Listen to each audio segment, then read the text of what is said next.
My husband cheated on me when I was delivering his baby. My husband cheated on me with a younger woman at work. He spent time with her while I was in labor. I know people would suggest divorce, but I'm stuck. I had to quit my job and become a stay-at-home mom because I couldn't find childcare. I can't financially support myself and my newborn on my own. I'm also struggling with postpartum depression, and it's hard for me to look at my son sometimes because he looks so much like my husband. My baby is 2 months old right now. I found out about my husband's affair 10 days after giving birth to our son. My husband missed the birth. He lied to me for a year. I gave birth alone. No one was there. I was in labor for 17 hours and it was so painful. I had to go through an emergency C-section. I updated my husband on everything going on while I was in the hospital. He came to the hospital during visitation the next day, and then he left for work. I stayed in the hospital for a few days. We had some issues, so I decided to stay a day or two longer. Husband came to pick us up and take us home, and after I got discharged from the hospital, that's when he started to take his paternity leave. He's been cheating on me with a woman from work. I'm 29 years old. My husband is 30 years old. The other woman is 24 years old. He was having oral sex with the woman from work when I went into labor. He was having vaginal sex with her while I was in the hospital. On top of that, I found out he had anal sex with her on my bed when I spent the weekend out of state with my family. From the messages, they are only having a physical affair. He really enjoys having sex with this woman. He loves her body. He complimented her body on iMessage like 30 times. She's a very petite girl. Saw her nudes. She's skinny, with small boobs,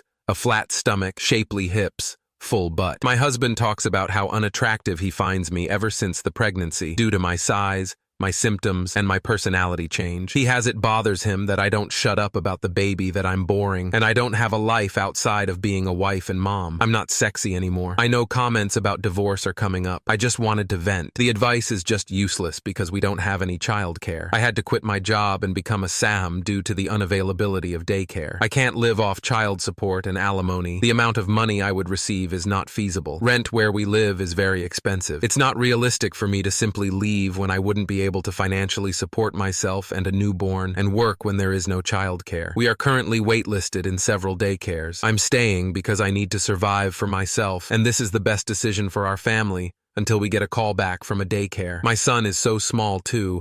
I want to spend bonding time with him. I'll never get that back. So I really just want to vent and talk about my feelings today. Please, no passive-aggressive. I've been through so much and I'm so sensitive right now. I also have PPD. It's been really hard. Sometimes it's hard to look at my son's face because he does look more like my husband than me. It almost makes me hate my son. Even though I know nothing is my son's fault, he's innocent. I started going to therapy too. It's not helping, but I'm sure it will soon. I'm going to take advantage of using therapy as my husband's insurance. Thank God covers it. Relevant comments. Commenter. Okay, so firstly, I am so sorry. You can't leave right now. Doesn't mean you can't at a later date. Can you make some plans to leave? Can you go back to work once you find a daycare? Do you have friends and family around to help you? Have you confronted him? Don't give up, OP.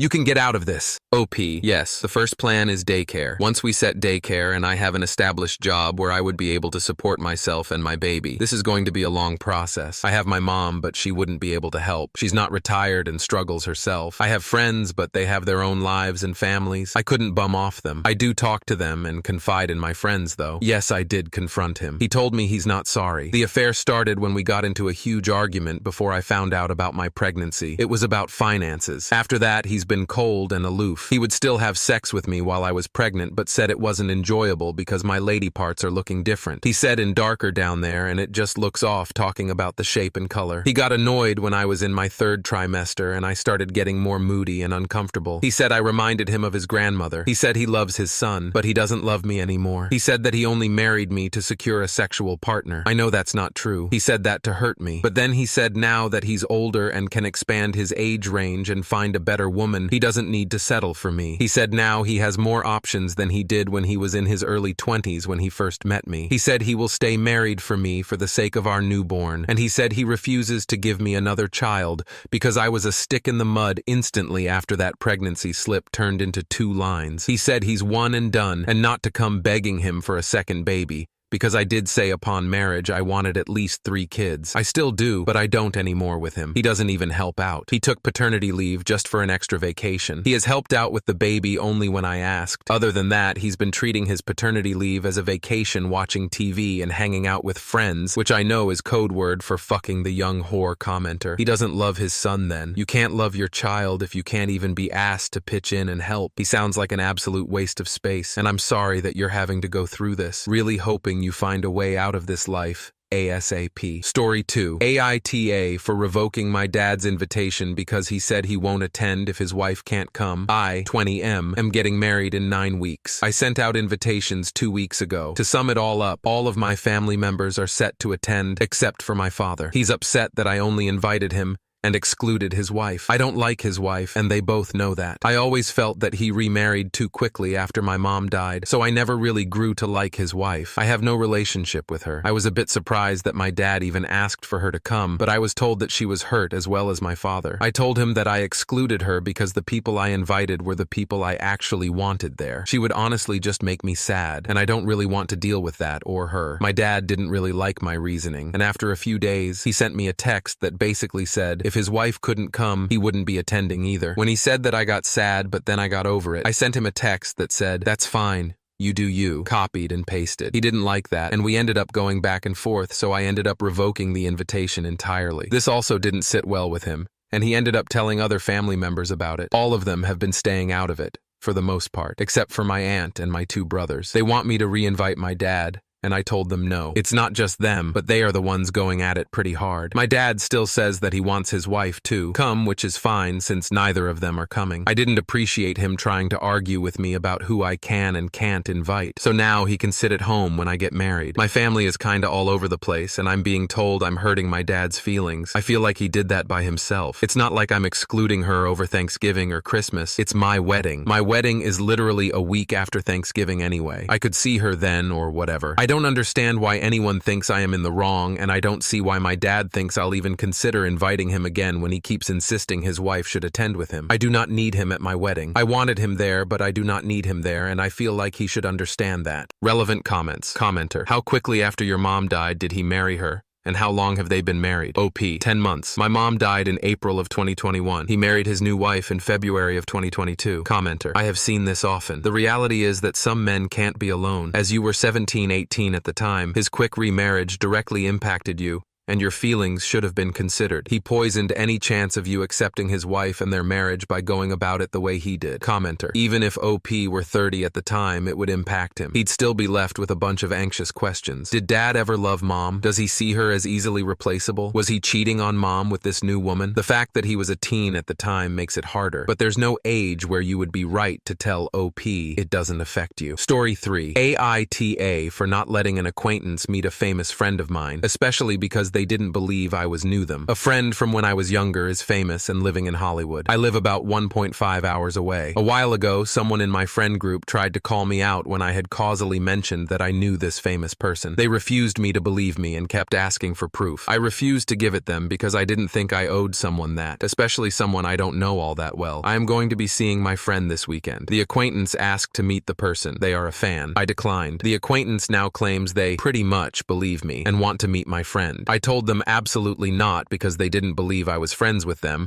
and I'm not close to them anyways, so I feel I owe them nothing. The aqua entrance thinks I'm being mean, holding a grudge, and that I'm gatekeeping my friend by not allowing them to tag along to meet them. AITA edit. I think some people are making false assumptions. Obviously, I wouldn't randomly bring someone to meet my friend. Anytime someone in my life meets my friend, I of course would run it past my friend. In reality, my friend always asks if I have anyone I'd like to bring to certain events they have. Invite me to. Edit. Another thing to add. I don't just randomly bring up that I know famous people, but if it is relevant, I am asked, or if it exists in the context, I don't hide it. Relevant comments. Commenter. NTA. And yet this shouldn't be even an issue. I would assume that a famous person wanting to hang out with an old friend wants to do just that. Hang out with an old friend, not be put on display for some fanboy. I would think if you were considering taking some fan acquaintance along, no matter the situation, it would be insulting to the famous friend, unless it was purposeful, like, want you to meet my fiancé, Or my bestie who you hear me talking about, not just some random friend or acquaintance that want to meet them or whom you are trying to impress. Commenter. Agree 100%. You aren't even close to this person. Why would you bring them with you? They clearly aren't the most polite, and I wouldn't risk damaging your relationship with your friend. Commenter. Holy crap. As if your friend is some public commodity that your acquaintance has a right to. This is exactly the type of person who doesn't deserve proof of any kind